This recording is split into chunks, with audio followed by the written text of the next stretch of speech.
So the first part starts off with like simple and compound interest. There are a couple different formulas on here. There's only like one that I make you do by hand. It is, I'll write it out in just a second because we need it on this one. For the test, does Alex give us the formulas? You right now, or no? I will see. Okay. We'll go with we'll see right now. So, this is the only formula, and we can write it on, we can put it on our test work page. We can make sure this one's on there if we need to somewhere, but this one you probably kind of know. Simple interest formula is I equals PRT, okay? Anytime you get a new formula in any math or science class, you should always write down what the variables mean because it just makes the word problem so much easier. So I here is your interest. P is your principal, okay? When they talk about principal in finance, that is your starting amount, okay? And then R is your rate. This is always in a decimal. So that's a lot of that prep module is like converting decimals to percentages and things like that. So if it's 6.4%, that's 0.064. You can always divide it by 100 to get that. And then T is our time. It is always in years unless otherwise specified, okay? So there are, when you get harder into finance, like if it says half a year, sometimes you got to do 180 divided by 365. There's even weird things that sometimes these calculations do 360 days instead of 365 days. So, but time in years, this is the one formula that you have to do by hand. Everything else we'll use a calculator for. I will never make you do one of the crazy formulas by hand because if I probably tell you what the mortgage formula is to do by hand off the top of my head, maybe.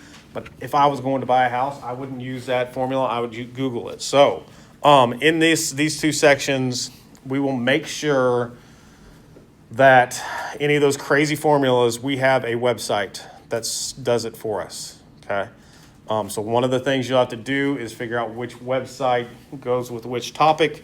But you will definitely be able to use those websites to do these, okay? All right, so to be able to go on a trip in South America, Amy decides to save for 3 years. So there's my time, right? Time is 3 years. She opens a savings account with $400. That's probably my starting amount because she opened it. The account pays simple interest. So that is how I know I use this formula because it is simple interest at an annual rate of 6%. And again, this is decimal, so 0.06. She doesn't make any more deposits. Part A is how much does she earn? Part B, what will her total amount be? So A is how much interest does she earn? So you just plug these in to figure out the interest.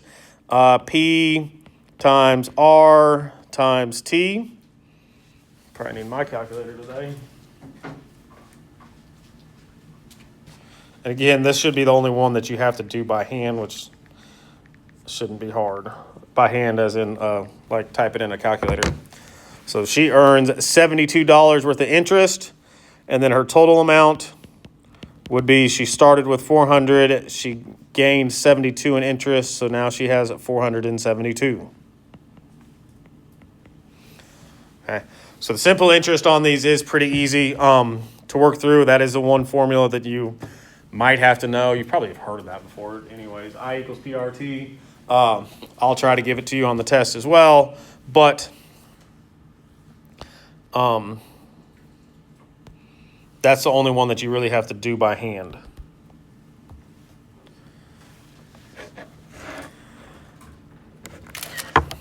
On this one, Layla invested $200 in a fund for 6 years and paid simple interest. So we're using that same formula since it says simple interest. The total interest that she received on the investment was $36. As a percentage, what was the annual interest rate? So this one we are trying to find R. So our P is 200.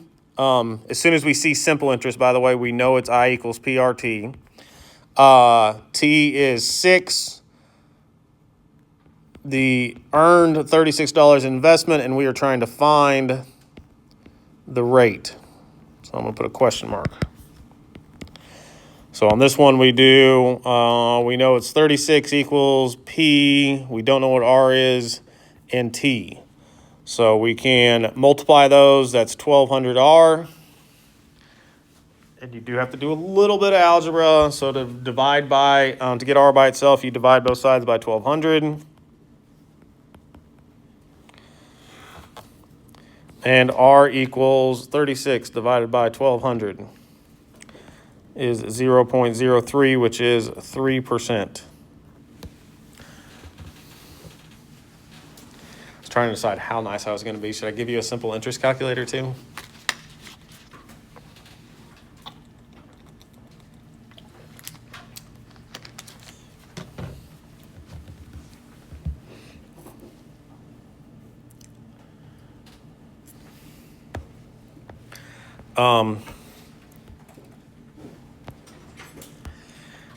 Oh man, should I give you a simple interest calculator? Let's go see real quick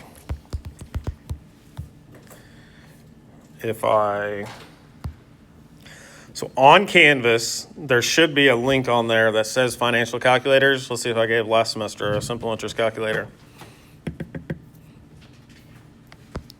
So there is interest and annuity calculators. So let's click on the interest one.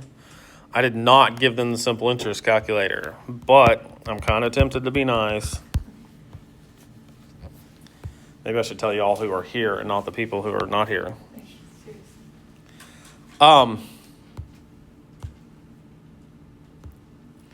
Is that the one I like is, I think it's Calculator Soup. I feel like this is a website that I use for the other ones. Oh, wait. That's the... So I like this one because right here, so I'm fine if you use this calculator for even these. We'll put it on Canvas. So Canvas does have a link for these calculators, and I think I divided it up into the interest and annuity calculators here because maybe the interest one is for week 11 and the annuities one is for week 12. We'll kind of double check that as we're going. But I will put this on Canvas. I like this one because you can calculate the different things. So you get to pick which one you're looking for. So like on that one, we were looking for the rate. So we do the principal was, is it trying to reload? Yes. The principal was, what was the principal? 600? 200? 200. And the interest was 36 and the time was 6. So that gives us our answer real nice and easy. But I do like this one because it does give you the drop-down menu to choose which one you're looking for. But also on the bottom, it does show you the actual calculation of what you're doing there, at least a little bit. So I'm fine. I'll give that to you on the test. Making your life too easy. Again, I know the I equals PRT off the top of my head, but if I was going to do that for myself for some reason, I would not. I'd just Google it. I wouldn't do the formula, so... All right, so since we're using the calculator, I guess I don't need to write much down on this one. A print shop borrows $4,400 from a credit union for 251 days. The credit union charges simple interest at an annual rate of 12% for the loan. Assume each day is 1/365 of a year. So here's the one I was talking about that does the days. So you may have to go in and say, we can write this all out, I guess, first real quick. Somebody cranks up the volume in this classroom.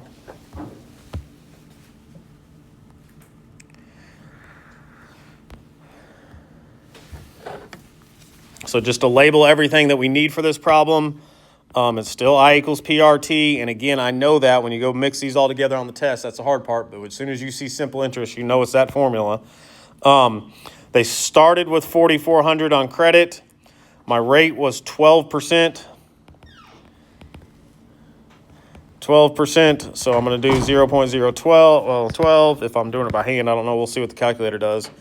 And then my time here is a tricky part because I got to do 251 days out of 365. So you may need to change that to a decimal for the calculator. That would be 0.6877.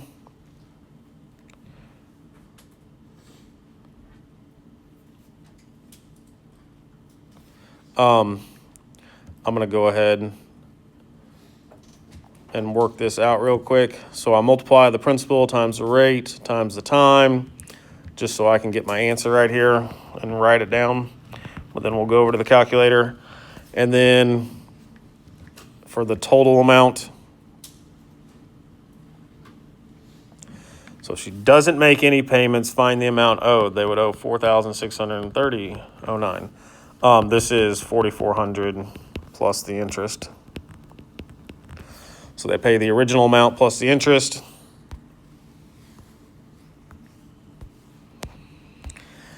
So in the calculator, we are trying to find the interest on this one. So let's change it back to the interest one. The principal is $4,400. The rate was 12. We just put in 12 because it already says percent right there. Oh, look at this. You get to choose days 365. Man, this is too easy. 251. So you get to actually choose that you're doing it in days that are 365 per year. Like I said, sometimes I think they call it like the banker's rule or something like that when they do 360. But 365, so it will actually do all those calculations for you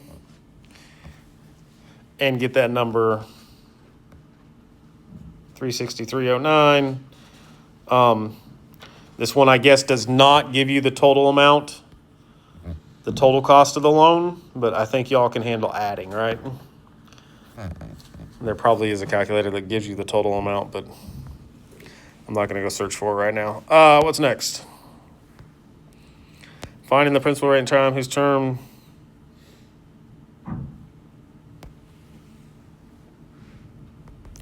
Very similar problem.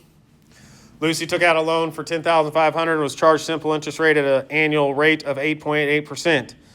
She paid on the loan was $462. So we sorry, let me go back. How long was the loan in months? So if we want to know how long, we're going to do the time period. Our principal was $10,500. The interest was, I think, 8.8. No, that's the rate. 462 and 8.8. So 462, 8.8. And we want to know months, right? I said months. So, oh, I switched those numbers. I was like, why is that? The interest is 462. My rate is 8.8. So make sure you put it in the calculator correctly. I was like, why is my time 0.0024 months? 6 months, it says, is our answer. So let's go back here, click solve, and it says 6 months too. Just to write this out so we have this real quick if anybody goes back and look at it. Oh my gosh. My bad. No, you're good. Uh-oh.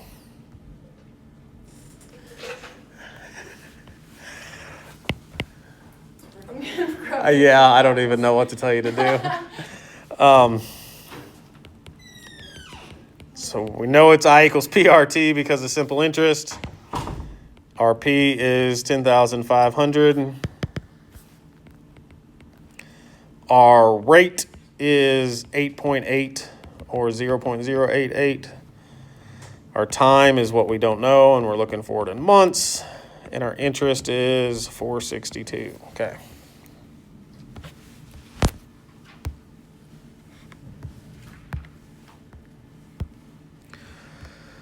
Finding the future value compound interest. Okay, so now we're doing compound interest. The difference between simple interest and compound interest is that it compounds over time. I had to use the same definition there.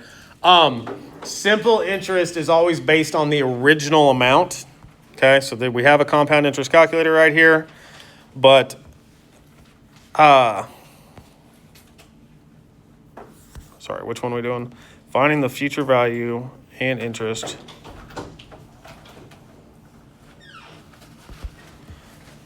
All right, so simple interest only adds, it always bases it on the original amount. So like that last one was 10,500, so the interest is only based on 10,500. What compound interest does is it adds it to the next amount. So like if you have $10,000 and you get $20 worth of interest, The next time it does interest, it does the interest on $10,020. Okay, and then the next time it does interest on top of that, like it keeps compounding every time. So instead of doing it just off the original amount, it does compound it and it adds interest. So like you pay the principal plus the interest, and then when it gets interest again, you're paying the principal plus the interest plus the interest. And then the principal plus the interest plus the interest plus the interest. So that's how these numbers, that's every loan that you do in the real world is compound interest, because life's not fair, right? But the way that these work is every car, house, or anything you do is going to be some kind of compound interest to make sure that the bank's getting all their money. So it's not just based on the original amount, but also that you're paying them back on those other amounts. Now, the good thing is that savings works this way too. I feel like I should pause, but I don't even know what to do to help. Savings works this way too, as in if you put money into an account, like you do not just, if you put $1,000 into an account, you don't just earn interest on the $1,000. Like if you put $1,000 in an account and the first year you make $100, then the next year you get interest on the $1,100. And then the next year you get interest on the $1,200. So just to write this out, we do not have to do this formula, but just to see it.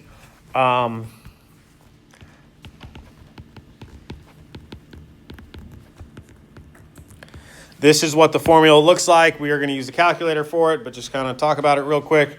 The only new letter here is A. That's going to be your final amount.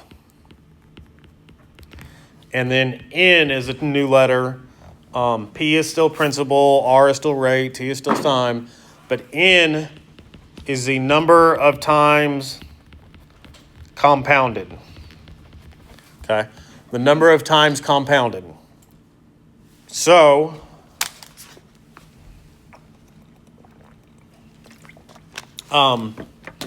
this can be different things. This could be, if it said annually, then it's 1. But if it said, semi-annually, then it's 2. If it said monthly, it would be 4. If it said, no, I'm sorry. I was thinking quarterly. I guess I could do quarterly next.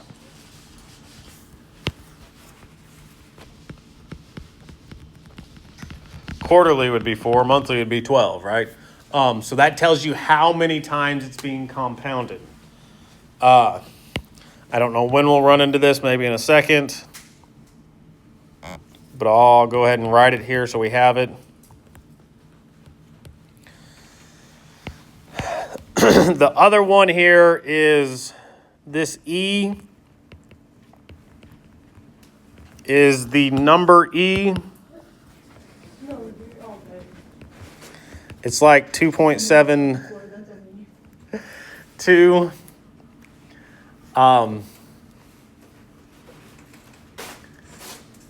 The number E is like 2.7. It's kind of like pi. It works kind of like pi. We just know pi is 3.14. Like the number E is 2.72. It has to do with like limits and the way they find it, so it's not a fun thing to find. Just like pi is the ratio of the area and the radius squared. This has to do with like calculus and limits, but it is a number that they use in finance. These go along with this because, so you use this when it's compounded continuously. Okay, so when it's compounded continuously, you use that formula.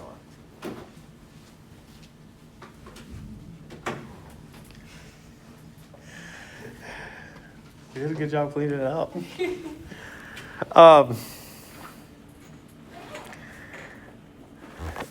So we will run into that in just a second. Okay, so this one right here. What do we got here? Felipe received a $1,300 bonus. He decided to invest it in a 5-year CD with an annual interest rate of 1.43 compounded annually. Okay. Assuming no withdrawals are made, how much money is in Felipe's account after 5 years? How much interest is earned on Felipe's investment after 5 years? All right. So what you have to look for here is Felipe started with 1,300. The time was 5 years. The rate is 1.43%. If you have to change that to a decimal, it's that, but I don't think our calculator makes us do that. And then the other thing you have to do is it's compounded annually. So N would be 1. If you were doing it by hand, you would have to have all those numbers there. So in the compound interest calculator, I use the same website as before. Anybody write down those numbers? 1,300. What was it, 1.48? 43. And it is compounded annually, and we're going to put it in account for 5 years.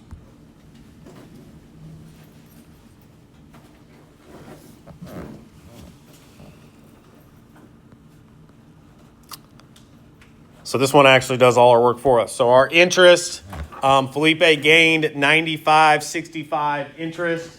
That's the answer to part B, actually. And then part A, he would have a total of $13.95.65 in his account now. Okay, so just by putting money in there, like, he gains money just for just not touching money, he gains that money. This is why I want like a day to go over some of this stuff, just to like show you what happens to money when you just put it away and don't touch it for a bit. So I'm going to try to do that on probably next Tuesday. Oops. Finding the final amount of a loan or investment and continue. So this one is, that was the one we just did, isn't it?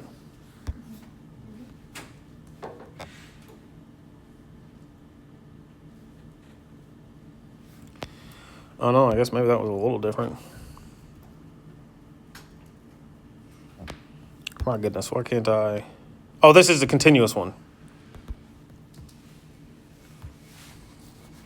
Okay, so on this one, same idea. Suppose that 3,200 is borrowed for 7 years at an interest rate of 8.5%, compounded continuously. Let's see if this calculator allows us to do continuously. It does. So we do 3,200 at 8.5.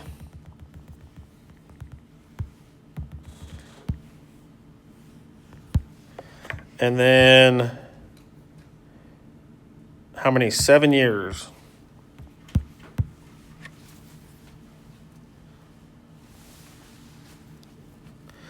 Okay, so this gives us our answer. I think that's all we're looking for there. Find the amount owed, assuming no payments are made. So if you borrowed $3,200 at 8.5% for 7 years, you'd end up owing $5,800 if you did not make any payments along the way. This is how like debt gets out of control. This is why I'm trying not to go into what I want to talk about next week. So I'll try not to, but like credit cards are dangerous. That kind of thing. So I will go into like, not that I'm the world's best financial advice person, but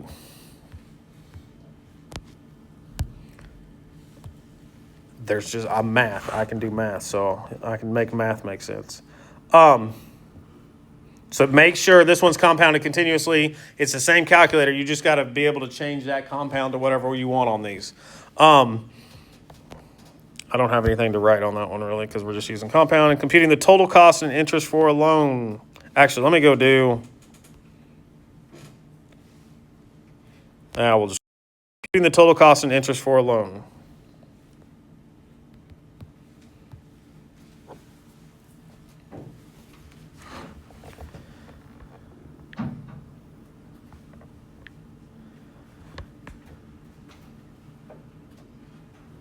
Sorry, I wanted to see real quick.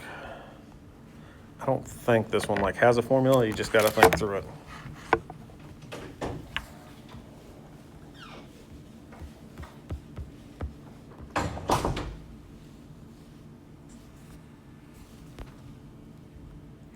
All right, to purchase $11,900 worth of lab equipment for the business, Ivana made a down payment of $2,100 and took out a business loan for the rest.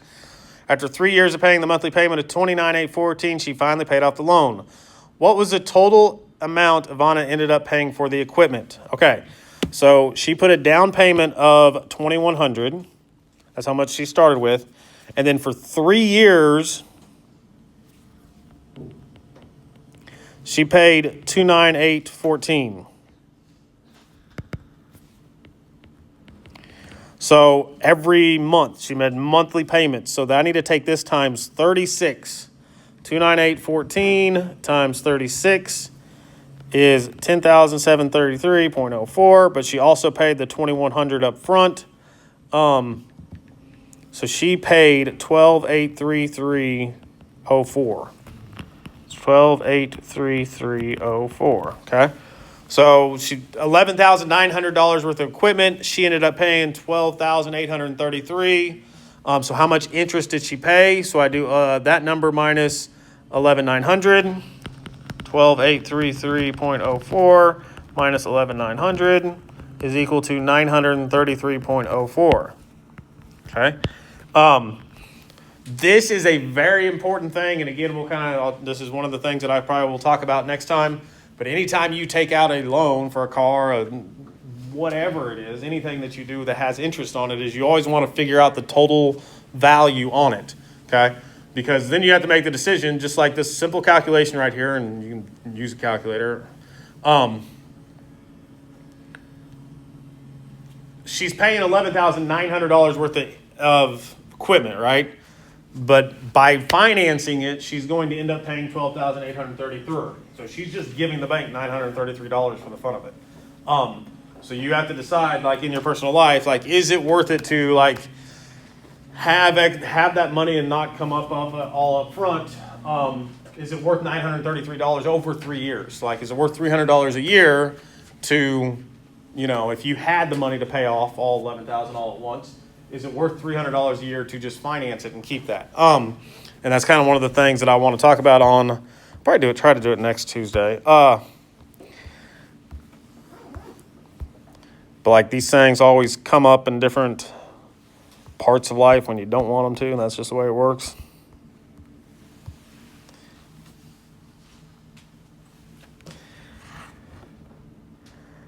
Let me double check this one, but I don't think you need a formula.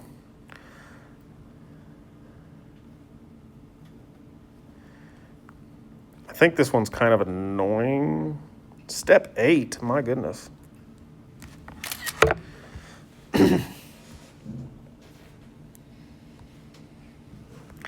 All right, Nancy Butler owes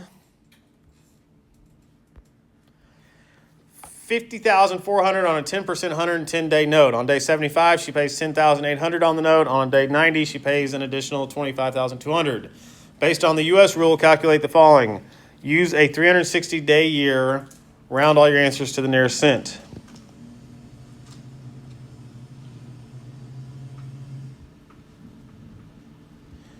All right. Sorry, I had to think about exactly, make sure I get this right. I should have put solved to make sure I get the right answer in there. 10%, $50,000. On day 75, she paid $10,800. So for the first 75 days, she paid 10% interest. So I would do 75 out of 360.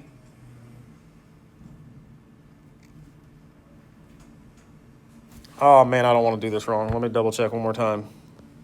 I'm right. Okay. Sorry, I just didn't want to I did not want to do that wrong. I was making sure it used like simple interest. All right. So on the first 75 days, she paid 10% interest on the $50,000. So 0.10, and then I do 75 out of 360. Okay? Because it's 10% annually. It's always annually if they don't say anything. So times 0.10 times 75 divided by 360 is 1050. Okay? So at this time, on the 75th day, her balance was $50400 plus 1050, but then she paid off 10080.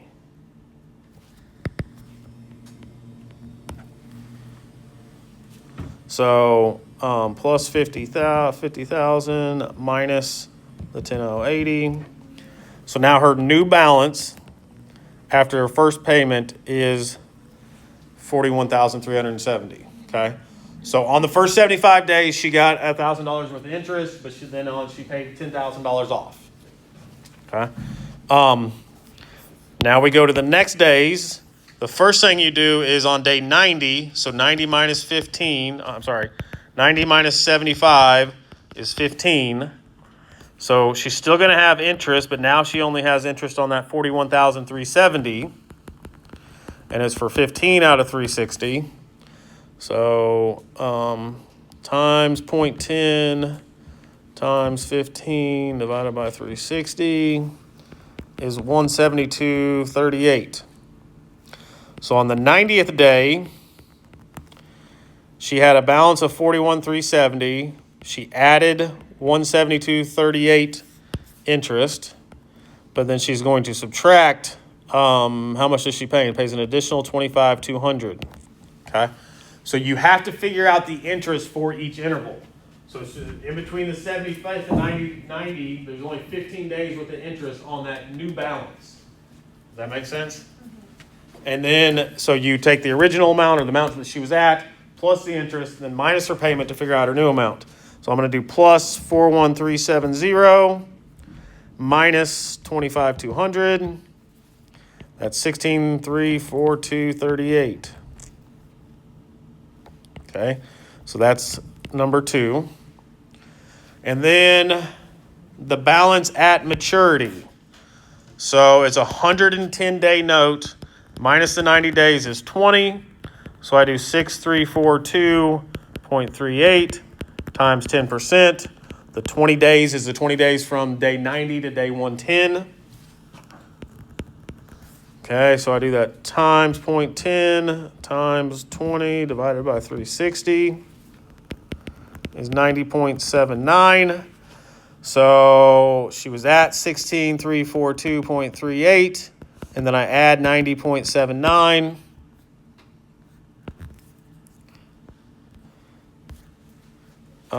Plus 16,342.38 is 16,433.17. And that would be my answer to the last one. So at the 110 days, they note she needs to pay off that 16,433. But this is the tricky part about this one is because you got to figure the interest for the first 75 days, then you got to figure the interest for like the next 15 days. Then you got to figure the interest for the next 20 days.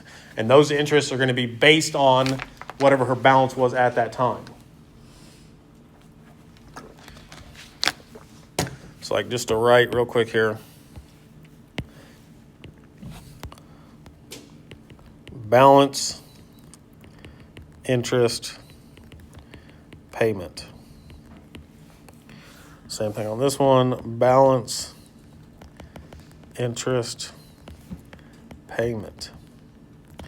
And the last one, it doesn't say anything about a payment because that's just what she owes at the end. So that's she's going to have to pay it all off. Balance and interest.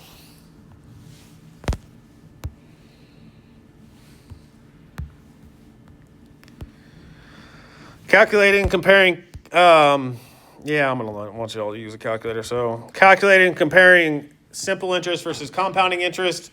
So most people, when they just do interest, if you didn't know better, would just do simple interest like we just did on that problem, where you just multiply the rate times the time times the principal and get your answer here. But just to like see how this is different. So Melissa deposits $80,000 in an account and pays simple interest for 4% per year. Greg deposits $80,000 in an account that also pays 4%, but it compounds annually. Okay, so you are going to have to do each of these calculators. No, I want to calculate the principal. This one I want to calculate the total. Okay, so they deposited the same amount, right? 80,000.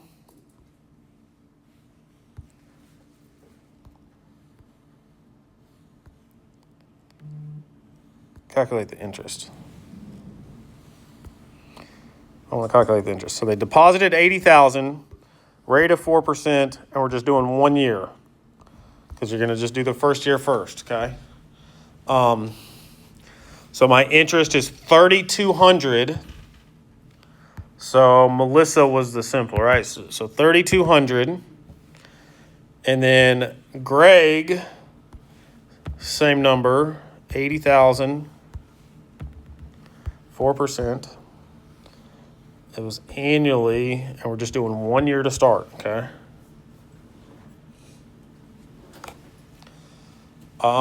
Same number. So when you have simple interest and compound interest, it doesn't make, like, it's all based on annually, so it doesn't really change. There's no difference after the first year. So now if I go back and I change it to year 2, after 2 years, go back and change each of them to 2 years. So Melissa's just going to be 6,400. But now, right here, Greg is 6,528. Because the difference is, and I kind of said this,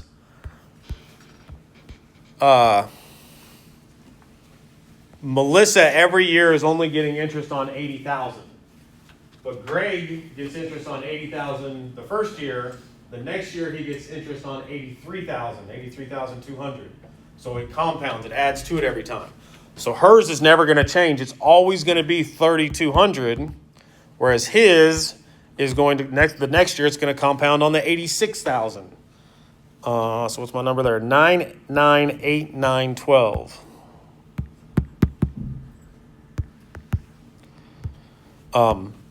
So the simple interest, it does not work as well like the compounding interest because, like I said, Melissa is always getting compounded on 80,000, where Greg is always getting compounded after this first year. Greg is always getting compounded from whatever his new balance is.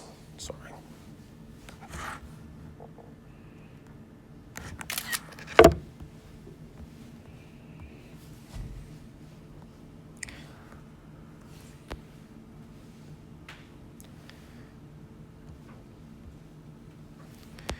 Oh man, did that not save? How many we got left? We about done? Talking for a long time today. You can tell by the look on y'all's faces. So we did calculating and comparing. I don't know if that's saved. No, I'm going to go back and get that. Finding the initial amount of investment and turning compounding. All right, this shouldn't be hard because we should just use this calculator. Again, Josie wants to buy a bond that will mature $4,500 in 9 years. How much does she pay for the bond now if it earns interest rate at 4% per year compounded continuously? Okay, so this is one of those things that, hey, I know in the future I'm going to have to spend $4,500 on something. So could I put money away now and just not touch it, and then it turns into that? So 4,500, 9 years, 4% compounded continuously. So we want to find, on this one, we want to find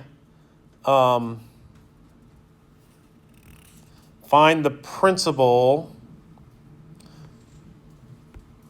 using our end amount. Yeah. Find the principal using our total amount. So we want 4,500. Now I forgot all my numbers. 4%, 9 years.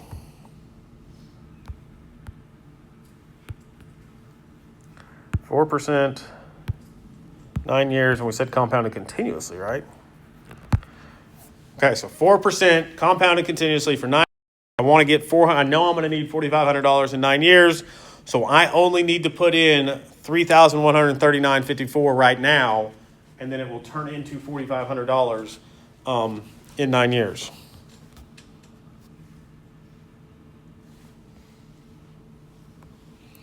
And then the last one, I'm not for sure why I put this one in here, but I don't think it's hard.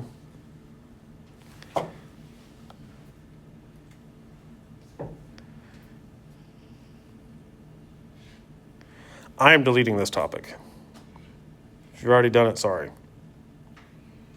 Am I supposed to do this topic? I'm not doing it. This has to do with like finding it, and you got to know exponential equations, which maybe we're supposed to cover it, but you use a calculator for this anyways in real life. Yeah, I'm deleting that.